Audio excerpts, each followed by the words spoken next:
The fluorescent lights of the 24-hour diner cast harsh shadows across Kitty Morrison's face as she nursed her third cup of coffee.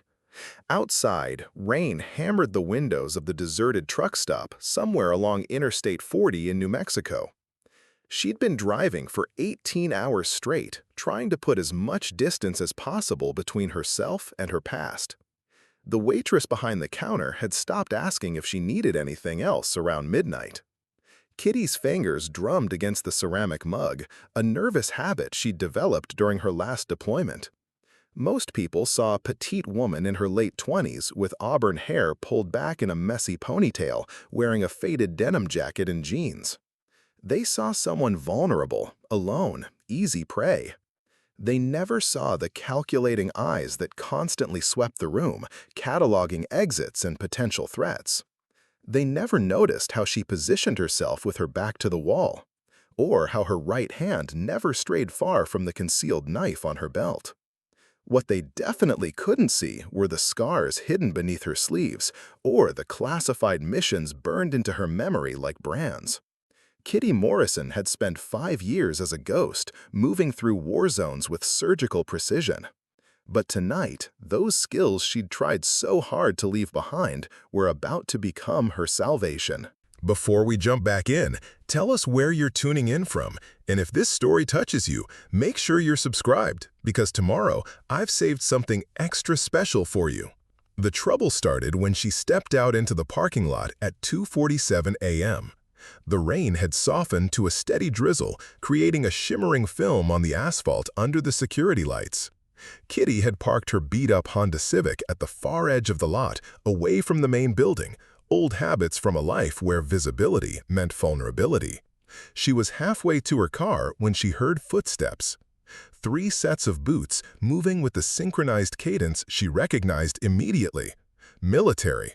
The sound made something cold settle in her stomach, not fear exactly, but the sharp awareness that came with danger. Kitty's pace didn't change, but every muscle in her body coiled like a spring. "Hey there, sweetheart." The voice came from behind her, deep and rough with alcohol. Kitty stopped walking, but didn't turn around. In the reflection of her car's rear window, she could make out 3 figures approaching. All tall, all broad-shouldered, all moving with the swagger of men who'd never learned that size wasn't everything. "We saw you in there, sitting all alone." Another voice chimed in, this one with a thick southern drawl. "Thought maybe you could use some company." Kitty finally turned around, keeping her expression neutral. The 3 men formed a loose semicircle about 10 feet away. Even in the dim light, she could read their body language like a tactical manual. The one in the middle was the alpha. Buzz-cut, square jaw, wearing a Marines t-shirt that stretched tight across his chest. The name tag sewn above the eagle, globe, and anchor read Rodriguez. His companions flanked him like lieutenants, both trying to look intimidating and failing to hide their intoxication. "Thanks, but I'm good," Kitty said, her voice steady.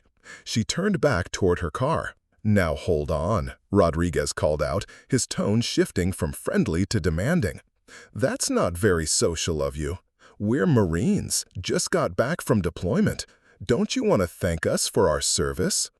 The irony wasn't lost on Kitty. She'd served 3 tours in places these men had probably never heard of, conducting operations that would never appear in any official record. But she'd learned long ago that some battles weren't worth fighting, especially when they involved drunk Marines with wounded egos.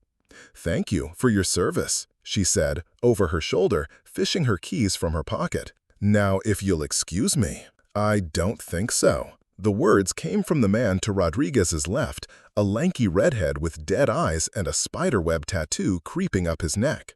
He stepped forward, blocking her path to the driver's door. His breath reeked of beer and cigarettes. "See, we've had a real rough time overseas," he continued, swaying slightly. "We deserve a little appreciation from the homeland, don't you think?" Kitty's training kicked in automatically. 3 hostiles, all approximately 6 feet tall, combined weight around 650 pounds. The redhead was the most unstable, intoxicated, emotional, likely to act unpredictable. Rodriguez was the leader, but trying to maintain control of the situation. The third man, heavyset with a thick beard, hadn't spoken yet, but kept glancing toward the diner, checking for witnesses. The parking lot was empty except for their vehicles. The diner staff couldn't see this corner from inside. No security cameras visible. Classic isolation tactics, whether intentional or opportunistic. "Look," Kitty said, keeping her voice calm but firm, "I understand you've been through a lot, but I need to get going." She moved toward her car door again, but Rodriguez stepped directly into her path. Up close, she could see the unit patches on his jacket. 2nd Battalion, 3rd Marines. Recent deployment ribbons, nothing she didn't recognize. Standard infantry, by all appearances. "You're not listening," Rodriguez said, his voice taking on an edge. "We're trying to be nice here. All we want is a little conversation. Maybe you could show us around town. We're new here." "There's nothing to see," Kitty replied. "It's just a truck stop." The bearded Marine finally spoke up. "Maybe we should head back to our motel, show her our room." The suggestion hung in the air like a threat. Kitty felt the familiar cold calm settle over her, the mental shift that happened when a situation moved from uncomfortable to dangerous. Her breathing slowed, her vision sharpened, and years of training whispered tactical options in the back of her mind. "That's not happening," she said quietly. Rodriguez laughed, a sound without humor. "See, that's where you're wrong, sweetheart. You're outnumbered 3-1. You're 100 miles from anywhere that matters, and we're United States Marines who've been killing people professionally for the past year." He stepped closer, close enough that she could smell the whiskey on his breath. "So here's what's going to happen. You're going to come with us, and we're all going to have a good time. And if you're smart about it, nobody gets hurt." Kitty looked at each of them in turn, her expression unchanging. To them, she probably looked terrified, frozen in place like a deer in headlights. They couldn't see what was really happening behind her eyes, the rapid calculation of angles and distances, the identification of pressure points and vulnerable areas, the muscle memory of 100 similar situations in places where hesitation meant death. What they saw was a small woman, alone and afraid. What they didn't see was Staff Sergeant Catherine "Kitty" Morrison, former 75th Ranger Regiment, later recruited for Joint Special Operations Command. They didn't see the woman who had spent 2 years conducting deep reconnaissance missions in hostile territory, or the sniper who had recorded 43 confirmed kills from distances they couldn't imagine. They saw prey. They were about to learn the difference between a Marine and a ghost. "Last chance," Rodriguez said, reaching out to grab her arm. "Come quietly, or we'll have to get creative." Kitty looked down at his approaching hand, then back up at his face. When she spoke, her voice was barely above a whisper, but every word carried the weight of absolute certainty. "You should walk away." Rodriguez's hand stopped inches from her shoulder. Something in her tone, in the sudden stillness of her posture, triggered an instinct he didn't understand but couldn't ignore. For just a moment, the predatory confidence in his eyes flickered. Then the moment passed, and his fingers closed around her jacket. The moment Rodriguez's fingers made contact with Kitty's jacket, the world shifted into slow motion. Years of combat training compressed into a single heartbeat as she moved with the fluid precision of a predator finally unleashed. Her left hand shot up, trapping Rodriguez's wrist against her shoulder, while her right elbow drove backward into his solar plexus. The Marine doubled over, gasping, as Kitty spun inside his reach. Before the other two could react, she had Rodriguez in a blood choke, his own momentum carrying him off balance. "What the hell?" the redhead started to say, but his words cut off as Rodriguez collapsed to the wet asphalt, unconscious before he hit the ground. The bearded Marine took a step back, his alcohol-clouded mind struggling to process what had just happened. Jesus, Danny, she just dropped Rodriguez like a sack of... Shut up, Marcus, Danny snarled, shaking his head to clear it. His earlier swagger evaporated, replaced by something more dangerous, wounded pride mixed with genuine anger. You think you're tough, bitch? We'll see about that. Kitty backed toward her car, keeping both men in her peripheral vision. Her breathing remained steady, controlled. This wasn't her first rodeo, not by a long shot. The parking lot felt familiar now, transformed from a trap into a battlefield where she held every advantage. Danny charged first, throwing a wild haymaker that would have decapitated a normal person. Kitty slipped the punch by inches, letting his momentum carry him past her as she drove her knee into his kidney. Danny stumbled forward, crying out in pain, but managed to stay on his feet. Marcus had more sense than his friend. Instead of rushing in, he circled to Kitty's left, trying to flank her while Danny recovered. The coordination was basic but effective, classic two-man tactics that might have worked against an untrained opponent. But Kitty Morrison had spent 18 months in Helmand Province, where Taliban fighters used similar strategies with considerably more skill and much deadlier weapons. These drunk Marines were moving like they were underwater compared to the enemies she'd faced in Afghanistan. Danny came at her again, this time leading with a grappling attempt. He was learning, adjusting his tactics, which made him more dangerous than he'd been 30 seconds ago. Kitty let him close the distance, then pivoted at the last second, using his own weight and momentum to send him crashing into the side of a pickup truck. The impact echoed across the empty parking lot like a gunshot. Danny slumped against the truck's bed, dazed but still conscious, blood trickling from a cut above his eye where his head had struck the tailgate. Marcus had more sense than his friend. Instead of rushing in, he circled to Kitty's left, trying to flank her while Danny recovered. The coordination was basic but effective, classic two-man tactics that might have worked against an untrained opponent.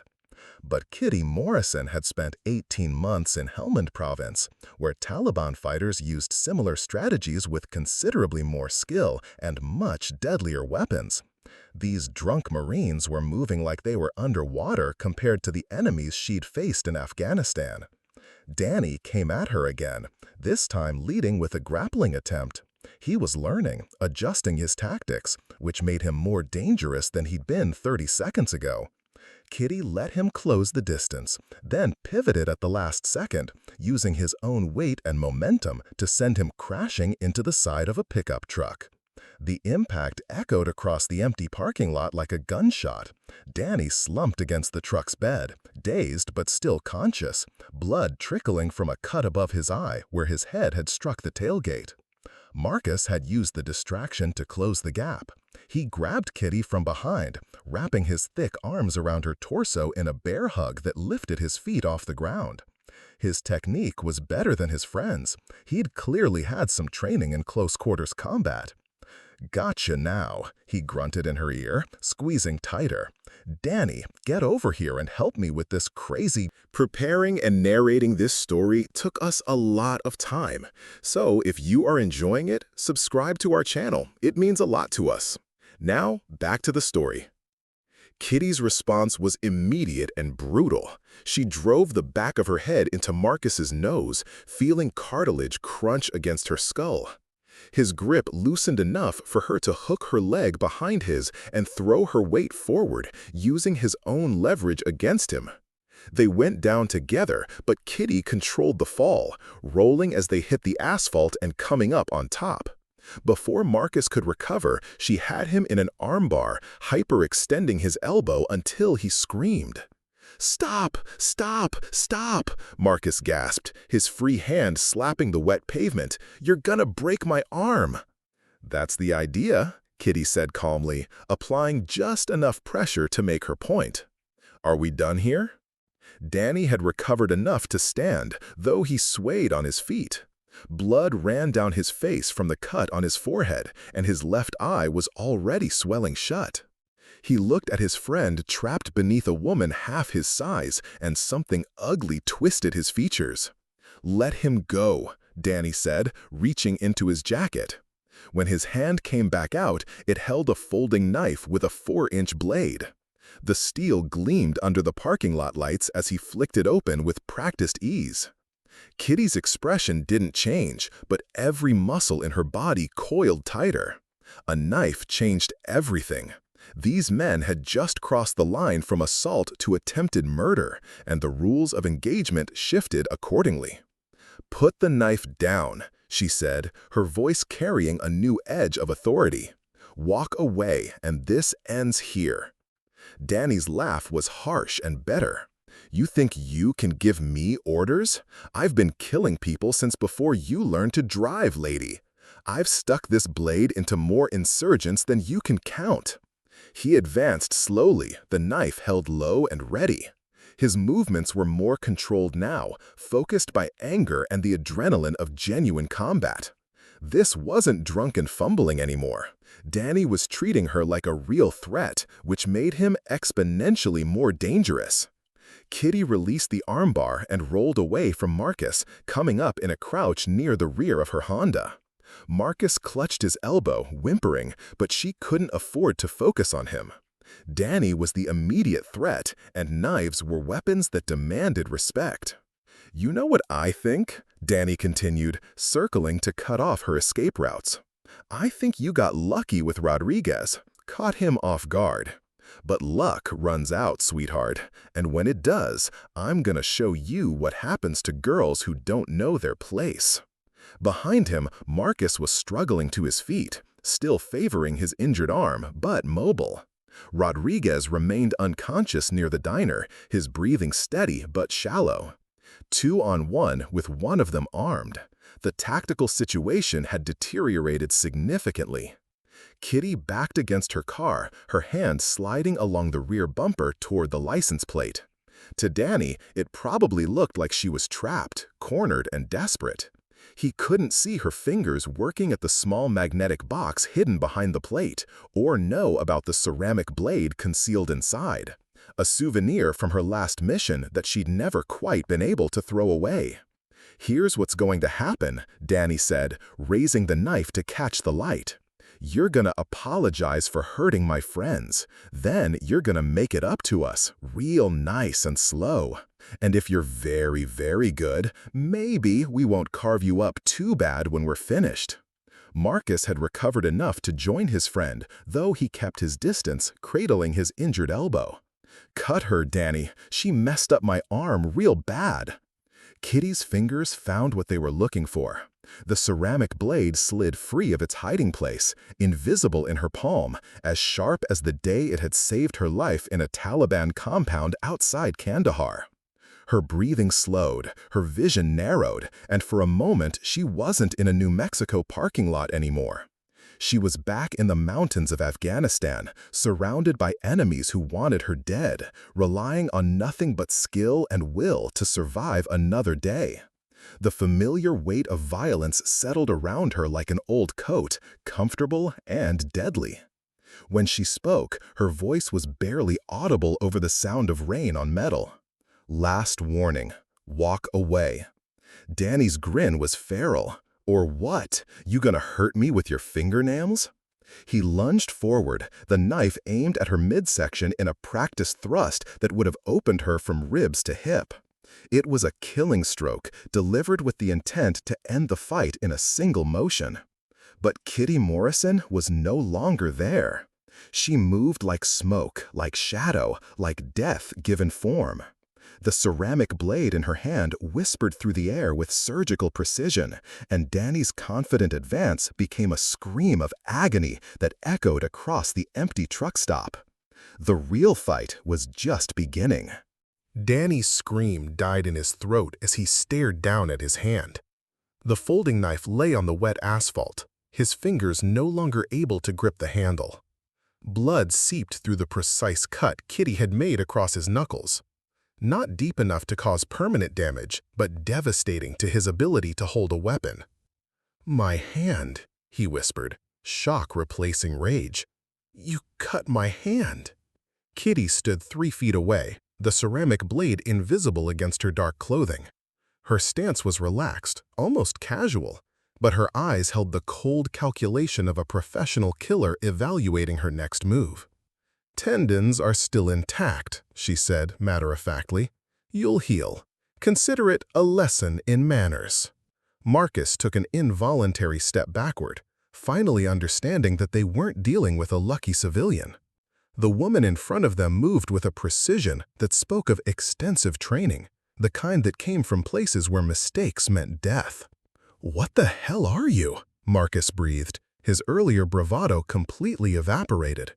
"Someone you should have left alone," Kitty replied, though her attention remained focused on Danny, who was cradling his injured hand against his chest. Blood dripped steadily onto the asphalt, forming small pools that the rain slowly diluted. Rodriguez groaned from his position near the diner, consciousness returning gradually. He rolled onto his side, blinking in confusion at the scene before him. His two friends stood frozen, while a petite woman held them at bay with nothing visible in her hands. "Danny," Rodriguez croaked, struggling to sit up. "What happened? Why are you bleeding?" "She's got a knife," Danny said through gritted teeth. "Cut me up real good." Rodriguez's training kicked in despite his disorientation. He assessed the tactical situation quickly. Danny wounded, Marcus backing away, unknown hostile maintaining distance. Standard response would be to regroup and reassess, but pride and alcohol made him choose a different path. "3 Marines against 1 girl?" Rodriguez muttered, climbing unsteadily to his feet. "This is embarrassing." He reached into his back pocket and pulled out a telescoping baton, snapping it open with a practiced flick of his wrist. The weapon gleamed under the parking lot lights, 20 inches of hardened steel designed to break bones and end fights quickly. "Now we're talking," he said, his confidence returning with the familiar weight of the baton in his hand. "You might be fast, sweetheart, but let's see how you handle 3-to-1 odds when we're all armed." Kitty's eyes flicked to the baton, cataloging its reach and potential damage. Rodriguez was holding it correctly, suggesting he'd been trained in its use. The weapon gave him a significant advantage in range, especially with Danny and Marcus flanking her despite their injuries. "Marcus, pick up that knife," Rodriguez ordered, taking a step forward. "Danny, you still got your sap gloves?" Danny nodded, pulling on leather gloves weighted with lead shod in the knuckles. Even with his injured hand, they would turn his punches into bone-breaking hammers. Marcus retrieved the folding knife from the ground, holding it awkwardly in his offhand while favoring his injured elbow. The tactical situation had shifted again. 3 opponents, all armed now, coordinating their movements under Rodriguez's leadership. The alcohol was wearing off, replaced by adrenaline and the kind of focused aggression that came from wounded pride and genuine anger. But Kitty Morrison had faced worse odds in places where backup was a helicopter ride away, and medical evacuation meant surviving long enough to reach an extraction point. These 3 Marines were dangerous, but they were also predictable, following textbook small unit tactics she had learned to counter years ago. "Here's how this works," Rodriguez said, beginning to circle to her left while his friends moved to flank her. "You surrender now, and we only hurt you a little. Keep fighting, and we put you in the hospital. Your choice." Kitty's response was to shift her stance slightly, presenting a smaller target profile, while maintaining visual contact with all 3 men. The ceramic blade remained hidden in her palm, its edge honed to surgical sharpness. Around her, the empty parking lot stretched like an arena, offering both obstacles and opportunities for someone who knew how to use them. "Final offer," Rodriguez continued, raising the baton to striking position. "Get on your knees, hands behind your head. We'll make this quick." Kitty's response was to shift her stance slightly, presenting a smaller target profile while maintaining visual contact with all 3 men. The ceramic blade remained hidden in her palm, its edge honed to surgical sharpness. Around her, the empty parking lot stretched like an arena, offering both obstacles and opportunities for someone who knew how to use them. "Final offer," Rodriguez continued, raising the baton to striking position. "Get on your knees, hands behind your head. We'll make this quick." "Counter offer," Kitty said, her voice carrying across the lot with absolute certainty. "You get in your vehicle and drive away, right now, before this gets worse." Rodriguez's laugh was harsh and bitter. "Worse? Lady, you're outnumbered and outgunned. We've got reach, we've got weapons, and we've got training. What have you got?" Kitty's smile was colder than the New Mexico wind. "Experience." Rodriguez charged first, the baton whistling through the air in a devastating overhead strike that would have shattered her collarbone. But Kitty was already moving, sliding inside his reach as the weapon passed harmlessly over her shoulder. The ceramic blade flickered in the dim light, opening a precise cut along Rodriguez's forearm that forced him to drop the baton with a cry of pain. Marcus lunged from the side, the folding knife aimed at her ribs. Kitty caught his wrist, using his momentum to spin him around before driving her knee into his lower back. Marcus Stumbled forward, the knife flying from his numbed fingers as he crashed into the side of a parked semi-truck. Danny came last, his injured hand forgotten in his rage. The sap gloves turned his punches into sledgehammers, but they also made him slower, more committed to each strike. Kitty ducked under his first swing and stepped into his guard, her elbow finding the nerve cluster in his neck with pinpoint accuracy. Danny collapsed like a marionette with cut strings, his nervous system temporarily overloaded by the precise strike.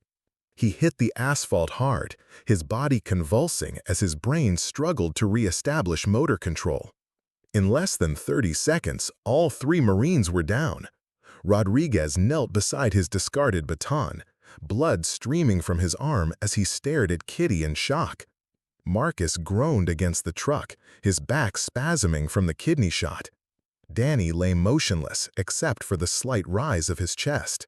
The parking lot fell silent, except for the steady patter of rain and the distant hum of the diner's neon sign.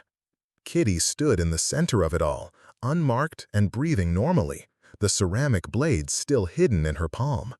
"How?" Rodriguez gasped, applying pressure to his wounded arm. "How did you do that?" Kitty looked down at him with something that might have been pity. "I told you to walk away." She moved to her car, keeping the 3 men in her peripheral vision as she unlocked the door. None of them seemed capable of continuing the fight, but she'd learned long ago never to turn her back on wounded enemies. "Who are you?" Rodriguez called out as she opened the driver's side door. "What unit? What branch?" Kitty paused, her hand on the doorframe. For a moment, she considered telling him the truth, about the mountains of Afghanistan, about missions that would never appear in any history book, about the things she'd done in service to her country that these Marines could never imagine. Instead, she simply said, "Someone who's been where you haven't." She slid into the driver's seat and started the engine. Through the windshield, she could see Rodriguez struggling to help his friends, all 3 of them moving like old men despite their youth. They would live, though they'd carry scars both visible and otherwise. As she pulled out of the parking lot, Kitty caught a glimpse of Rodriguez in her rearview mirror, still kneeling in the rain, staring after her with the expression of a man whose understanding of the world had just been fundamentally altered. The highway stretched empty before her, leading away from the truck stop and toward whatever came next. Behind her, 3 Marines were learning the difference between serving in the military and becoming a weapon. The rain continued to fall, washing away the blood, but not the lesson. 20 miles down Interstate 40, Kitty pulled into an abandoned gas station to assess the situation. The adrenaline was wearing off, replaced by the methodical analysis that had kept her alive in hostile territory. She parked behind the derelict building, hidden from the highway, and killed the engine. Her hands were steady as she examined the ceramic blade in the dashboard light. No blood, no damage. The weapon had performed exactly as designed. She slipped it back into its magnetic case and attached it to the underside of her seat. Old habits, but they'd served her well tonight.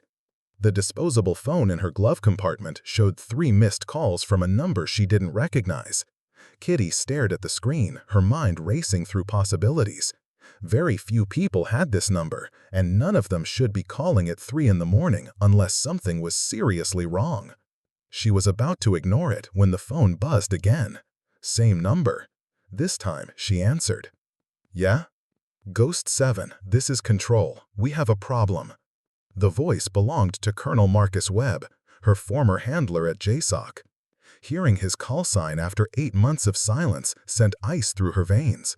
She'd made it clear when she left the program that she was done, finished with the shadow world of classified operations and deniable assets.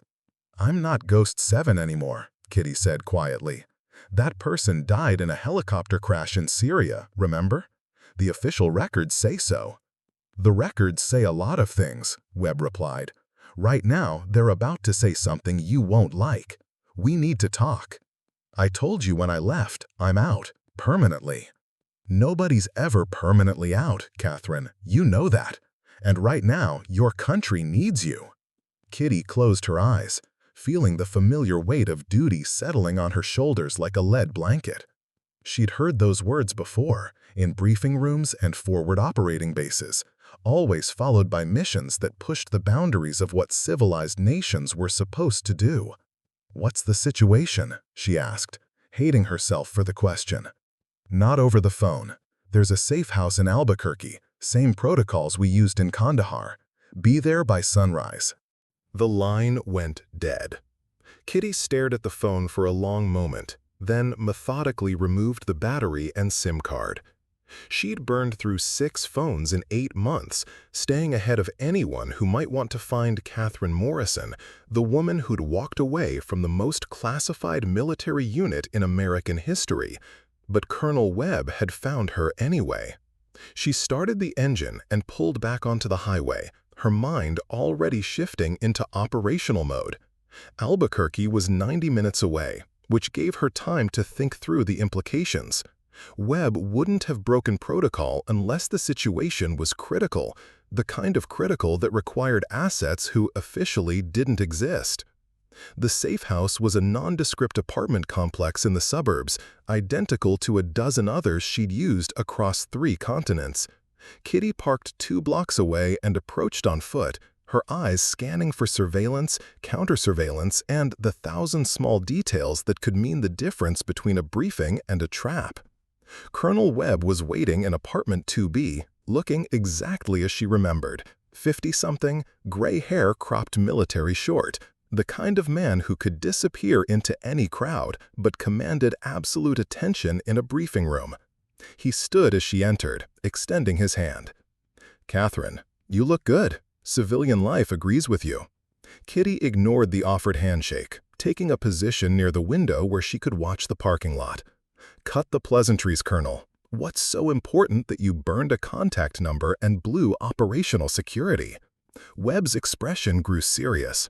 3 days ago, someone stole a device from Los Alamos National Laboratory, highly classified, extremely dangerous in the wrong hands, the kind of device that makes nuclear weapons look like firecrackers.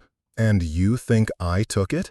Kitty asked, though she already knew that wasn't why he was here. "I think you're the only person qualified to get it back. The thieves aren't ordinary criminals, Catherine. They're professionals, military-trained, and they knew exactly what they were looking for.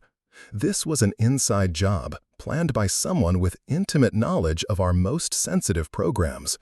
Webb moved to a table covered with files and photographs. "The device is called Project Blackout, electromagnetic pulse generator, miniaturized, capable of taking out the electrical grid for the entire Southwest. In the wrong hands, it could cripple the country's infrastructure, cause millions of casualties."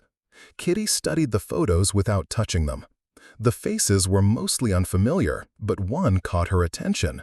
A woman in her 30s with short blonde hair and cold blue eyes. Something about her seemed familiar, though Kitty couldn't place where she might have seen her before. "Who's the blonde?" she asked. "Dr. Sarah Chen, theoretical physicist, top secret clearance.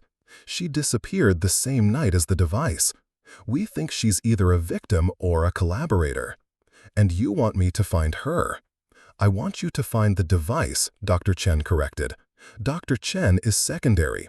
The primary objective is securing Project Blackout before it can be deployed.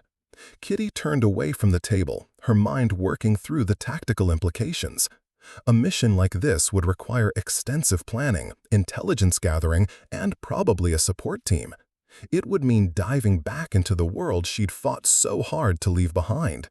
"I'm retired, Colonel. Find someone else." There is no one else. The team that took this device knows our methods, our protocols, our personnel. They've anticipated our standard response procedures. We need someone they don't know about, someone who doesn't exist in any official capacity. "Someone expendable?" Kitty said flatly. Webb's silence was answer enough. "The truth is, Catherine, you're already involved. The thieves didn't just steal the device. They killed 2 security guards and a lab technician. Good people, with families. And according to our intelligence, they're planning to use Project Blackout within 72 hours. Kitty walked to the window, looking out at the suburban street where normal people were starting their normal days. Children waited for school buses, parents headed to office jobs, retirees walked their dogs. None of them knew how close they might be to watching their entire world go dark. "What's the payment structure?" she asked quietly. "Same as before. 2 million in untraceable accounts, plus full immunity for any actions taken in pursuit of the mission objectives." "And if I refuse?" Webb's reflection appeared in the window beside hers. "Then a lot of innocent people are going to die, and you'll spend the rest of your life wondering if you could have prevented it." Kitty closed her eyes, feeling the weight of the decision settling around her like a familiar shroud. She'd joined the military to protect people, to serve something larger than herself. Even after everything she'd seen and done in the shadows, that fundamental drive remained unchanged. 72 hours, she said without turning around. 71, as of 20 minutes ago. I'll need equipment, vehicles, and complete operational autonomy. No oversight, no check-ins, no second-guessing my methods. Done. And Colonel, Kitty finally turned to face him. "If this goes sideways, if I end up dead or compromised, you never knew Catherine Morrison existed." Webb nodded solemnly. "Catherine Morrison died in a helicopter crash in Syria 8 months ago. The woman taking this mission is someone else entirely." "Good." Kitty moved toward the door, her mind already shifting into mission mode. "Send me everything you have on the targets, the device specifications, and Dr. Chen's background. I'll review it en route. Where are you going?" Kitty paused at the door, her hand on the knob. "To find out who's stupid enough to steal from Los Alamos and think they can get away with it." She stepped into the morning sunshine, leaving behind Catherine Morrison, the civilian, and embracing once again the ghost she'd tried so hard to bury. The hunt was about to begin. Kitty drove through the outskirts of Santa Fe as the encrypted files downloaded to her secure tablet. The morning sun painted the desert landscape in shades of gold and red, a stark contrast to the darkness of the mission ahead. She'd switched vehicles twice since leaving Albuquerque, following protocols that had become second nature during her years in the shadows. The safe house Webb had directed her to was a renovated ranch house 15 miles outside the city, complete with underground communications equipment and an arsenal that would make most military units jealous. Kitty accessed the hidden entrance through a biometric scanner that recognized her thumbprint despite 8 months of inactivity. Inside, banks of computer monitors displayed real-time intelligence feeds from across the Southwest. Satellite imagery, communication intercepts, financial tracking algorithms, everything she'd need to hunt down the Project Blackout device and its thieves. But first, she needed to understand exactly what she was dealing with. The device specifications made for sobering reading. Project Blackout was the size of a briefcase but contained enough electromagnetic pulse generation capability to shut down every electronic device within a 50-mile radius. Cars would stop running, hospitals would lose power, aircraft would fall from the sky. In a region like the Southwest, where cities are separated by vast stretches of desert, the death toll from such an attack would be catastrophic. Dr. Sarah Chen's file was equally concerning. Born in Taiwan, immigrated to the United States at age 12, full scholarship to MIT, PhD in theoretical physics from Stanford. Her security clearance had been updated just 6 months ago, following a comprehensive background investigation. On paper, she was the model scientist, brilliant, dedicated, patriotic. But something in her personnel photos bothered Kitty. The woman's eyes held a hardness that didn't match her academic credentials, a coldness that spoke of experiences not found in any university classroom. Kitty had seen that look before, in mirrors and in the faces of other operators who'd crossed lines that couldn't be uncrossed. The surveillance footage from Los Alamos told a different story than the official reports. 4 figures in maintenance uniforms had entered the facility using legitimate access codes at 2:17 a.m.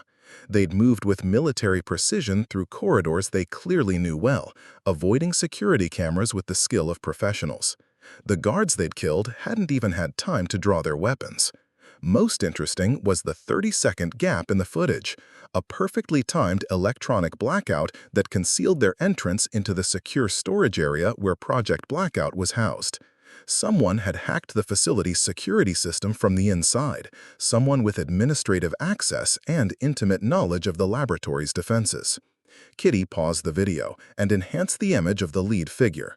Despite the maintenance coveralls and baseball cap pulled low, she could make out feminine features and a slight build that matched Dr. Chen's profile. But the way the woman moved, the tactical awareness she displayed, suggested training far beyond anything found in a physics curriculum.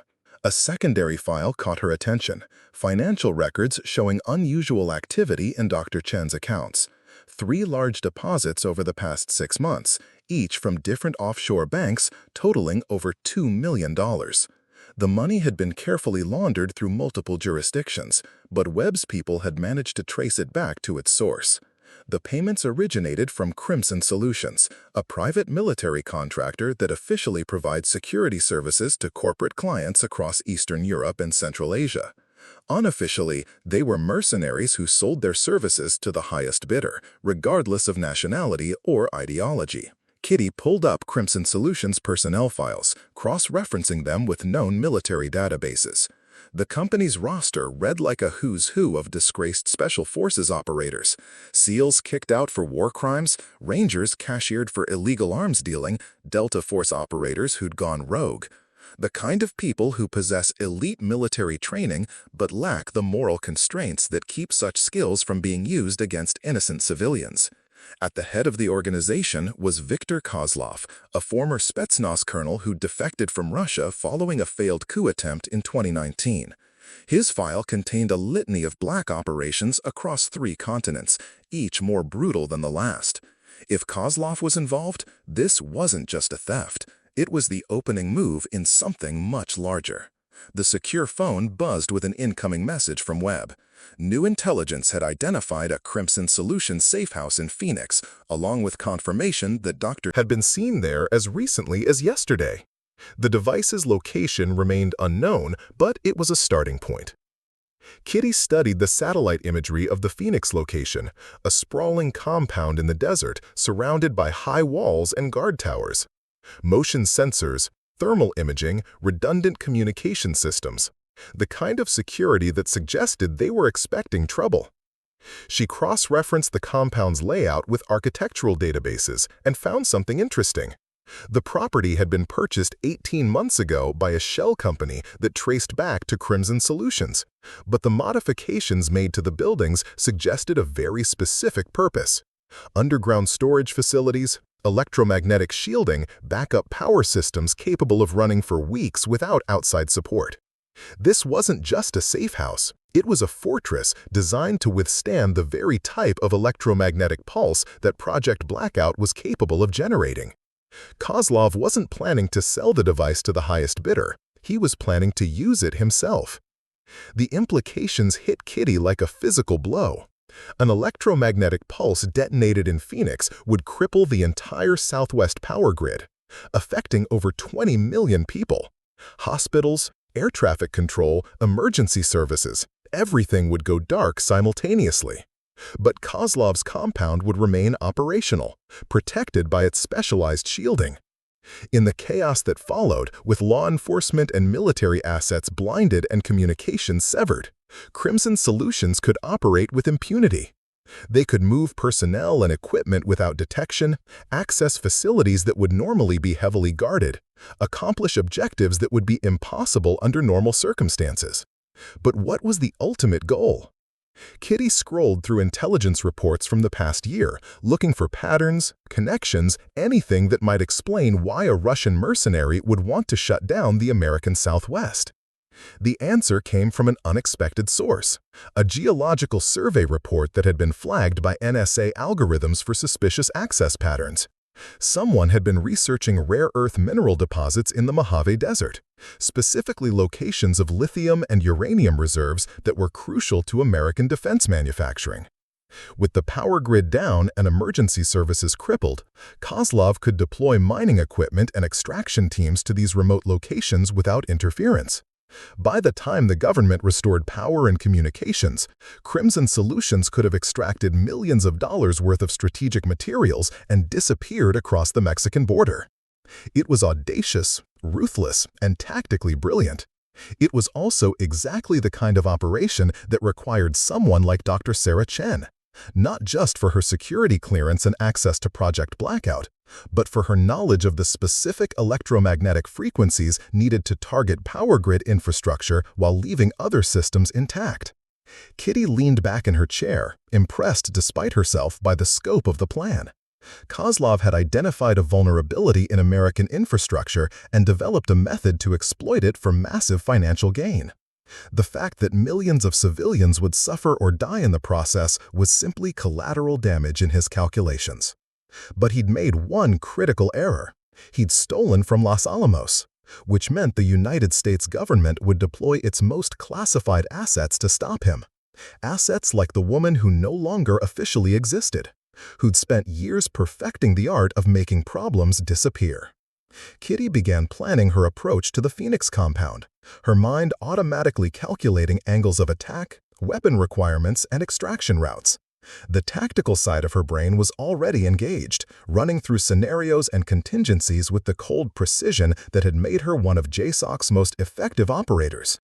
68 hours remained until Kozlov's estimated deployment window.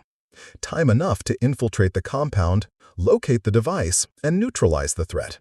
Time enough to remind the world why Catherine Morrison had been the most feared ghost in the Shadow Wars. She reached for the secure phone to contact Webb, then hesitated. Once she made this call, there would be no turning back. She'd be committed to a course of action that would likely end in violence, possibly her own.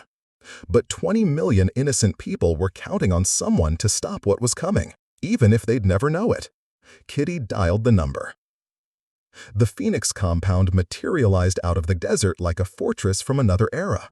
Kitty watched it through high-powered binoculars from a ridge 2 miles away, cataloging defensive positions and guard rotations with the methodical precision of a predator studying its prey.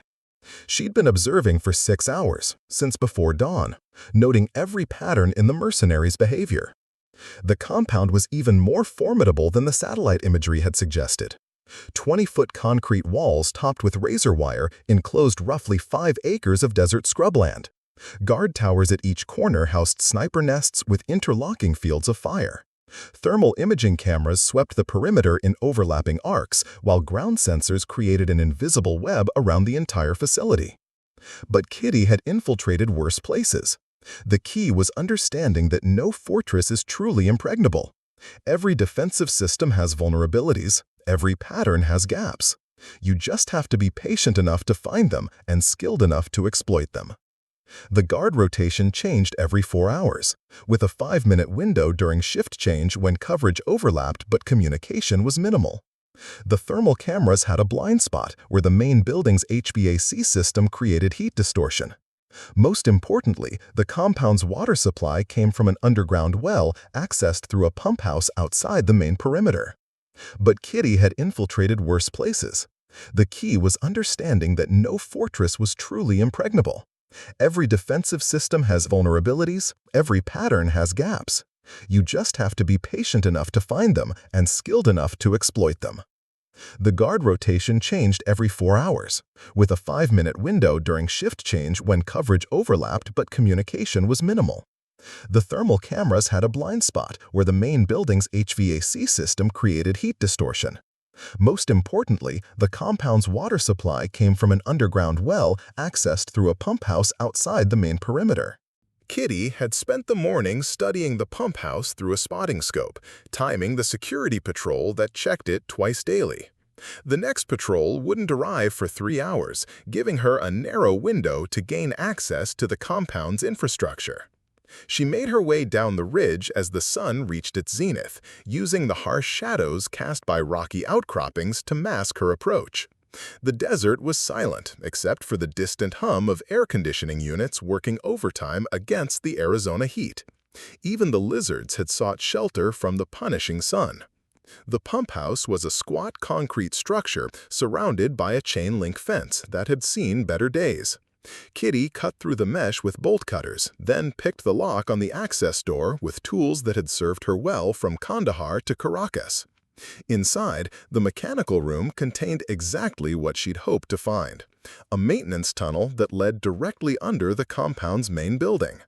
The tunnel was cramped and stifling, barely wide enough for her shoulders, filled with water pipes and electrical conduits that had been installed decades earlier.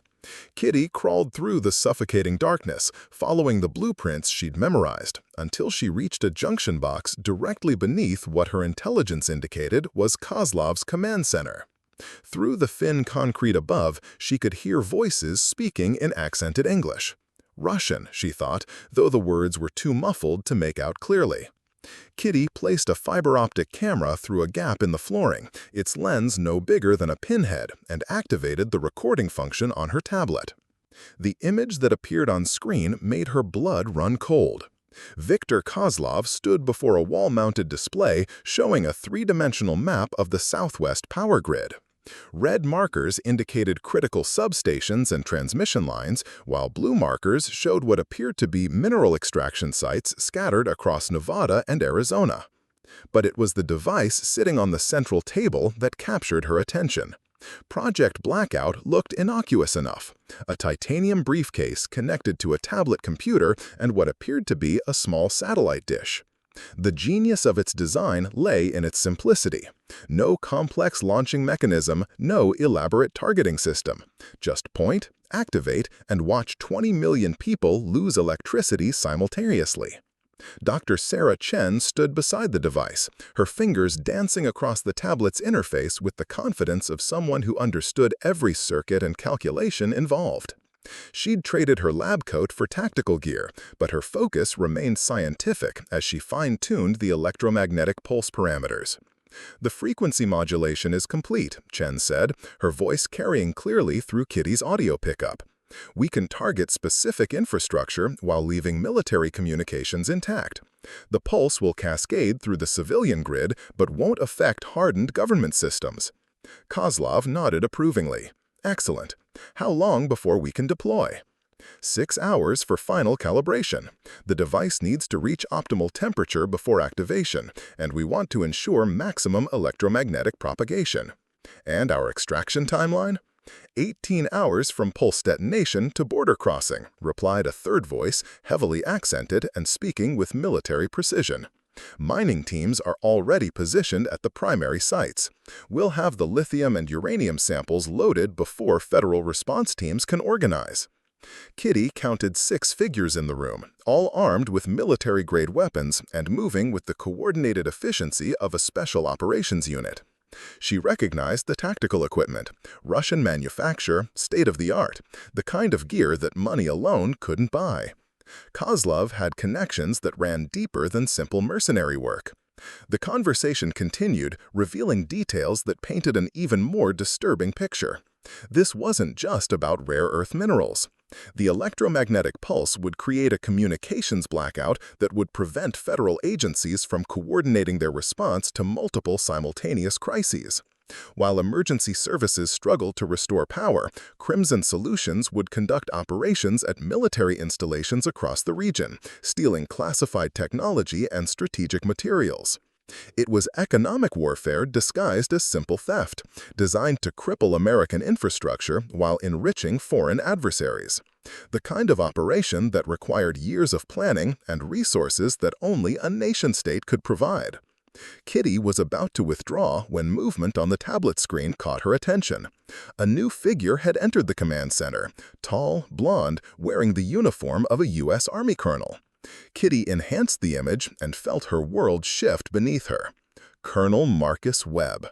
Her handler, her contact, the man who'd briefed her on this mission just hours earlier, was standing in the middle of the enemy command center looking perfectly at home. He moved to the display wall and began highlighting additional targets on the power grid map, his familiarity with the operation suggesting deep involvement rather than recent recruitment. "The secondary pulse locations are confirmed," Webb said, his voice devoid of the patriotic conviction he displayed in Albuquerque. "Military response will be delayed by at least 12 hours once communications are severed. That gives us a comfortable margin for extraction." Kozlov clapped him on the shoulder. "Excellent. Your intelligence has been invaluable, Marcus. The operation wouldn't be possible without inside information." "Just remember our agreement," Webb replied. "Full payment upon completion, plus guaranteed extraction to non-extradition territory. I've burned every bridge to make this work." The betrayal hit Kitty like a physical blow. Webb hadn't recruited her to stop the operation. He'd brought her here to be eliminated. She was the only person who could identify his involvement, the only witness who could connect him to the theft of Project Blackout. Her mission wasn't to save 20 million civilians. It was to ensure the one person capable of exposing the conspiracy died in the desert along with her inconvenient knowledge. Kitty forced herself to remain calm, to continue recording despite the rage building in her chest. Years of training had taught her to compartmentalize emotion, to maintain operational focus even when the world turned upside down. She'd been betrayed before, though never by someone she'd trusted with her life. The tactical situation had changed completely. She wasn't hunting foreign terrorists who'd stolen American technology. She was alone in hostile territory, surrounded by enemies who included the very people supposed to be supporting her mission. No backup, no extraction plan, no support infrastructure. Just her skills against a well-equipped professional military unit that knew she was coming. But they'd made one critical error in their calculations. They'd assumed Catherine Morrison was still the loyal soldier who followed orders without question, who trusted the chain of command even when it led into darkness. They didn't understand that 8 months of civilian life had given her something more dangerous than any weapon in their arsenal. She had nothing left to lose. Kitty backed out of the tunnel system, her mind already formulating a new plan. If Webb wanted her dead, she'd give him the satisfaction of thinking his trap had worked. But first, she was going to make sure Viktor Kozlov and his mercenaries understood what happened when they threatened American civilians. Project Blackout was going to become their worst nightmare. 4 hours until deployment. Kitty crouched in the shadows of a maintenance shed 300 yards from the compound, assembling the components she'd need for what was essentially a suicide mission. The equipment Webb had provided was top tier. Explosives, weapons, surveillance gear, but she knew now it was meant to ensure her death looked convincing when they found her body. Instead, she was going to use his own tools to destroy everything he'd worked to build.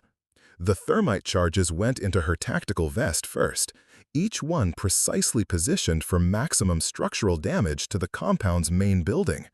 The ceramic knife found its familiar place against her spine, while the Glock 19 with suppressor went into a thigh holster. She'd also liberated a few items from a construction site on her way back, industrial acetylene torches and a small amount of ammonium nitrate that would serve nicely as a diversion. The compound's guard rotation would change in 90 minutes, providing her best window for entry, but first she had one more stop to make. The communications array sat on a hill overlooking the compound, its satellite dishes and radio antennas providing Kozlov's team with secure contact to their extraction teams and international handlers. Kitty approached it from the north, where rocky terrain provided concealment until she was within 50 yards of the installation. 2 guards patrolled the perimeter, their pattern taking them past each other every 6 minutes. Kitty waited until they were at maximum separation, then moved with the silent precision that had made her a legend in special operations circles. The first guard never knew what hit him. Kitty's forearm closed around his throat from behind, cutting off both air and blood flow to his brain. He was unconscious in seconds, his weapon safely secured before his body hit the ground. The second guard was checking his phone when the ceramic blade found the nerve cluster at the base of his skull, dropping him instantly. Inside the communications bunker, banks of encrypted radio equipment maintained contact with teams across 2 continents. Kitty placed thermite charges on the primary transmitters, set them for a 15-minute delay, then used the equipment one last time to send a message that would change everything. She broadcast on the emergency frequency used by federal agencies, using authentication codes that Webb had given her access to. The message was simple. Project Blackout compromised. Colonel Marcus Webb is a hostile asset. Phoenix coordinates follow. Request immediate tactical response. The charges detonated as she was halfway back to the compound, sending a column of smoke and flame into the desert sky. Communications were now severed, but her message had already reached the intelligence networks that Webb thought he'd neutralized. Help was coming, but not for several hours. She'd have to hold out until then. The guard rotation change provided the chaos she needed. Kitty scaled the compound's wall using climbing gear, timing her ascent during the 5-minute gap when sentries were focused on internal procedures rather than external threats. She dropped into the courtyard like a shadow, immediately seeking cover behind a generator housing. The main building's blueprints were burned into her memory. Kozlov's command center occupied the 2nd floor, while the underground levels contained storage areas and what appeared to be a workshop where Dr. Chen had been modifying the stolen device. Project Blackout would be in one of those 2 locations. She chose the underground approach, partly for tactical advantage, but mostly because she wanted to confront Dr. Chen first. The physicist had betrayed everything she'd sworn to protect, selling out her country for money and whatever ideological justification allowed her to sleep at night. The service elevator descended into a sterile corridor lined with laboratories and storage rooms. Kitty moved through them systematically, clearing each space with the methodical precision of urban warfare training. Most were empty, but the 3rd room contained exactly what she was looking for.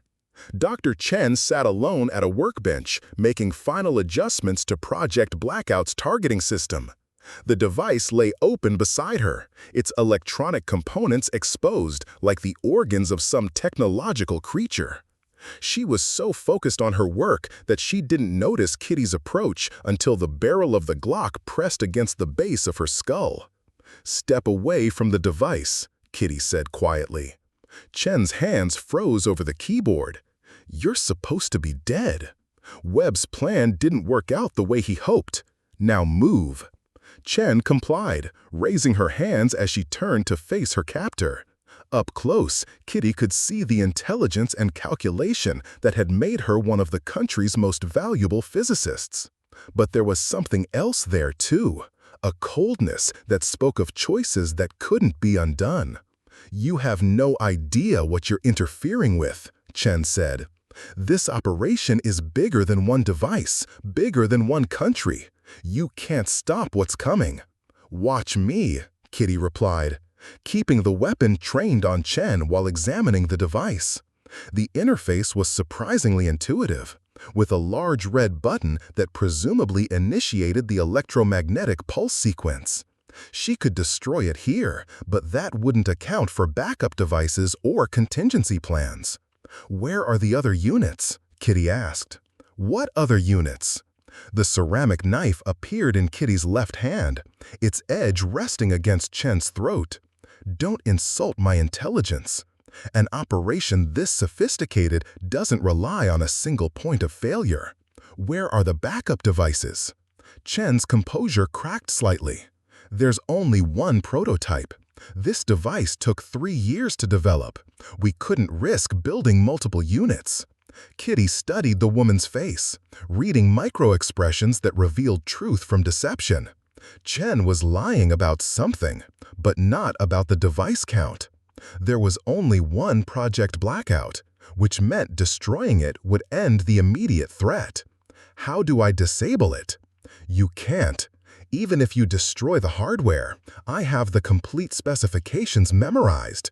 The design can be rebuilt anywhere with proper facilities. That changed the tactical equation considerably. Killing Chen would eliminate the knowledge, but Kitty had never murdered an unarmed prisoner. Even with everything the physicist had done, that line remained uncrossed. Footsteps echoed in the corridor outside, multiple sets, moving with military coordination. Kozlov's people had discovered the communications blackout and were conducting a systematic search of the facility. Kitty had perhaps 3 minutes before they reached this level. She made her decision quickly, using zip ties to secure Chen to the workbench before turning her attention to Project Blackout itself. The device's casing came apart easily, revealing a maze of circuits and electromagnetic coils that represent years of classified research. Kitty placed thermite charges at key points throughout the mechanism, ensuring that nothing would survive the coming conflagration. The footsteps were closer now, accompanied by radio chatter in multiple languages. Kozlov was mobilizing his entire force to find her, which meant the command center upstairs would be lightly defended. Time for the final phase. Kitty activated the thermite charges with a 5-minute delay, then moved toward the stairwell that led to the upper levels. Behind her, Chen screamed warnings about the explosives, her voice echoing through the corridors like an alarm bell. The second floor was exactly as she'd observed through the fiber-optic camera. Kozlov stood before the wall display, coordinating search teams through a tactical radio, while Webb examined satellite imagery of federal response forces moving toward the compound. 3 additional mercenaries maintained security positions around the room. Kitty's entrance was anything but sudden. She kicked open the door and rolled left, the suppressed Glock already tracking targets as the room erupted into chaos. The first mercenary was reaching for his weapon when 2 rounds center mass put him down permanently. The second managed to clear leather before Kitty's third and fourth shots ended his participation in the operation. Webb spun toward her, his hand moving to a shoulder holster, but Kitty was already on him. The ceramic knife opened his throat before he could draw, arterial blood spraying across the tactical maps as he collapsed beside the radio equipment. "Game over, Colonel," she said to his dying eyes. Kozlov and his remaining operative had taken cover behind an overturned table, assault rifles tracking her position. But Kitty had one advantage they hadn't counted on. She knew exactly when the thermite charges would detonate in the basement, and she'd positioned herself accordingly. The explosion shook the entire building, sending shockwaves through the floor and walls as Project Blackout vaporized in temperatures exceeding 4,000 degrees Fahrenheit. Emergency lighting flickered on as the main power grid failed, casting the command center in hellish red illumination. In the confusion, Kitty moved. The last mercenary died with the ceramic blade between his ribs, while Kozlov found himself staring down the barrel of her Glock with nowhere to run. "It's over," Kitty said. "Your device is destroyed, your communications are down, and federal agents are 5 minutes out." Kozlov's smile was predatory despite his circumstances. "You think this was about money? About rare earth minerals?" He laughed, a sound devoid of humor. "This was a field test, American. We needed to see how quickly you could respond to infrastructure attacks, how effectively you could coordinate emergency services. Now we know." The implications hit Kitty like ice water. This entire operation had been reconnaissance for something larger, a probe designed to reveal vulnerabilities in American homeland defense. The theft of Project Blackout had been secondary to gathering intelligence about federal response times and capabilities. Now we know. "The real operation begins in 6 months, Kozlov continued. "Simultaneous attacks on 12 major cities, electromagnetic pulses that will cripple your entire eastern seaboard. You've won a battle but lost the war." Kitty's finger tightened on the trigger. This man represented everything she'd spent her career fighting against. Foreign agents who targeted innocent civilians to achieve military objectives. But killing him would eliminate the one source of intelligence about the coming attacks. The sound of helicopters approaching made the decision for her. Federal tactical teams were beginning their assault on the compound, rappelling from Blackhawks into the courtyard below. Kozlov would face interrogation by professionals who specialize in extracting information from uncooperative subjects. "Enjoy federal prison," Kitty said, backing toward the window where she could see extraction routes through the desert landscape. Kozlov's laughter followed her as she disappeared into the Arizona sun, leaving behind a trail of bodies and the smoking remains of a conspiracy that had nearly brought darkness to 20 million people. 3 days later, Catherine Morrison sat in a coffee shop in Austin, Texas, reading news reports about a terrorist incident at a private facility outside Phoenix. The official story bore little resemblance to reality, but she understood the need for operational security. Her phone buzzed with a text from an unknown number. "Next assignment available. The country needs you." Kitty deleted the message without responding. She'd saved 20 million lives and prevented a foreign intelligence operation from succeeding. But she'd also learned that the shadow war never truly ended, that new threats would always emerge to replace the ones she'd eliminated. For now, though, she was content to be just another face in the crowd, a woman drinking coffee and reading the newspaper like millions of others. The ghosts of her past would always be with her, but they no longer defined her future. Sometimes, the best way to serve your country was to disappear, becoming a guardian angel that nobody knew existed until they needed her most. Catherine Morrison had finally found peace in the shadows. But peace, as she'd learned over the years, was often temporary. The coffee shop's television was tuned to a 24-hour news channel, its volume low but closed captions scrolling across the screen. Most customers ignored it, focused on their laptops and conversations, but Kitty found herself watching the morning briefing from the Pentagon. The Secretary of Defense was discussing enhanced security measures and ongoing threats to critical infrastructure, without mentioning Phoenix or Project Blackout. The sanitized version of events would become official history. A gas leak explosion at an abandoned industrial facility. No mention of electromagnetic weapons, Russian mercenaries, or the traitorous colonel who'd nearly sold out his own country. The families of the security guards killed at Los Alamos would receive generous compensation packages and signed non-disclosure agreements. Dr. Sarah Chen would disappear into a black site prison where physicists turned terrorists went to be forgotten. Kitty's reflection in the coffee shop window showed a woman who looked younger than her years. Auburn hair now shorter and darker, green eyes that had seen too much, but still held warmth when she smiled at the barista refilling her cup. To everyone around her, she was just another remote worker catching up on emails over breakfast. None of them knew that the woman at table 7 had killed 11 people in the past week.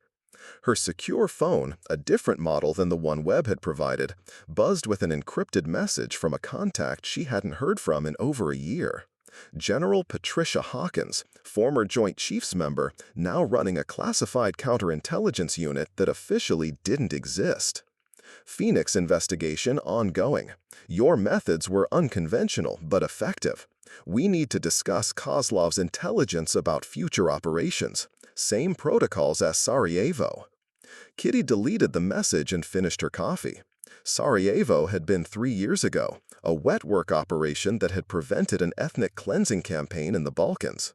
The protocols referred to a specific safe house in Denver, one that General Hawkins used for recruiting assets who specialized in problems that couldn't be solved through conventional military channels. The drive to Denver took 4 hours through mountain highways that reminded Kitty of Afghanistan's Hindu Kush region. She'd spent 8 months in those mountains, hunting Taliban commanders who moved like ghosts through terrain that had swallowed armies for centuries. The skills she'd developed there, patience, precision, the ability to survive on minimal resources, had served her well in Phoenix. The safe house was a Victorian mansion in the Capitol Hill neighborhood, disguised as a bed and breakfast, but equipped with communication gear that could reach any intelligence agency in the world. General Hawkins was waiting in the basement briefing room, her silver hair pulled back in the same severe bun she'd worn during her Pentagon years. "Catherine," she said, standing to shake hands, "you look well for someone who's been officially dead for 8 months." "The afterlife has its advantages," Kitty replied, taking a seat across from the conference table. "No paperwork, no performance reviews, no congressional oversight committees." Hawkins smiled briefly before activating the room's electronic countermeasures. Kozlov said, 48 hours of enhanced interrogation broke him completely. What he told us makes Phoenix look like a training exercise. A wall-mounted display activated, showing a map of the United States with red markers scattered across major metropolitan areas. 12 cities, just as Kozlov had claimed, but the targeting pattern was more sophisticated than simple infrastructure attacks. Operation Blackout Cascade, Hawkins explained. Simultaneous electromagnetic pulse detonations in New York, Washington, Chicago, Los Angeles, Houston, Phoenix, Seattle, Miami, Atlanta, Boston, San Francisco, and Denver. Each device is smaller than the Los Alamos prototype, but coordinated to create a cascading failure across the entire national power grid. Kitty studied the map, noting the strategic positioning of each target. That would leave roughly 2/3 of the country without power. Communication systems, transportation networks, financial markets, everything would collapse simultaneously. Worse than that, Kozlov's people have identified vulnerabilities in our emergency response systems. Hospital backup generators, air traffic control facilities, military communication networks, they have detailed intelligence on how to maximize civilian casualties during the blackout period. The implications were staggering. Without electricity, modern cities became death traps within hours. Elevators stopped working, trapping people in skyscrapers. Traffic control systems failed, creating massive accidents. Life support equipment in hospitals shut down, killing patients who depended on electronic medical devices. In winter cities, heating systems would fail, exposing millions to freezing temperatures. How many casualties are we looking at? Conservative estimates suggest 50 million dead in the first week, Hawkins replied grimly. Another 100 million are at risk from secondary effects, starvation, disease, civil unrest. It would be the deadliest attack in human history. And you want me to stop it. I want you to do what you do best. Make problems disappear before they become catastrophes. Hawkins activated another display, this one showing satellite imagery of training facilities across Eastern Europe and Central Asia. Crimson Solutions has expanded significantly since Phoenix. They're recruiting former Special Forces operators from 12 countries, offering signing bonuses that exceed most soldiers' lifetime earnings. Current intelligence suggests they have over 300 operatives under contract. 300? Kitty raised an eyebrow. That's not a mercenary company, that's a private army. Exactly. And they're all preparing for coordinated operations on American soil.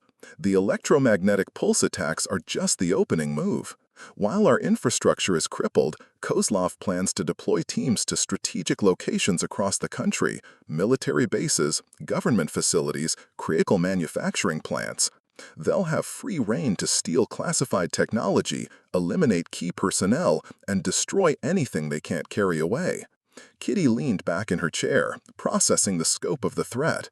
This wasn't terrorism in any traditional sense. It was a systematic attack to cripple American military and economic power while enriching foreign adversaries. The kind of operation that required state-level resources and planning. Who's backing them? She asked. That's where it gets complicated. Our financial analysis shows funding streams from Russia, China, North Korea, and Iran, but also from American corporations that would benefit from economic instability, defense contractors who profit from chaos, energy companies positioned to capitalize on infrastructure collapse, investment firms that have shorted the entire U.S. market. So, we're looking at foreign enemies and domestic traitors working together. The modern version of warfare, Hawkins confirmed. No declarations, no uniforms, no rules of engagement. Just money flowing to people willing to kill Americans for profit. Kitty stood and walked to the window, looking out at Denver's skyline. Normal people going about their normal lives, unaware that their entire world could disappear in an electromagnetic flash. Children walking to school, couples holding hands, elderly people feeding pigeons in the park, all of them potential casualties in a war they didn't know was being fought. "What's the timeline?" she asked. 6 months, just as Kozlov claimed. Our intelligence indicates they're planning to coordinate the attacks with major American holidays to maximize psychological impact. Probably 4th of July weekend. Nothing says death to America like turning Independence Day into a national disaster. And my mission parameters? Hawkins joined her at the window. Eliminate the threat by any means necessary. No restrictions on methods, no limitations on scope, no accountability to anyone except me. The usual protocols for assets who don't officially exist. Kitty had heard similar briefings dozens of times over the years, but this one felt different, personal. The woman who'd tried to kill her in the New Mexico parking lot had been connected to something much larger, a conspiracy that threatened everything she'd sworn to protect. "I'll need resources," she said. "Equipment, transportation, intelligence support.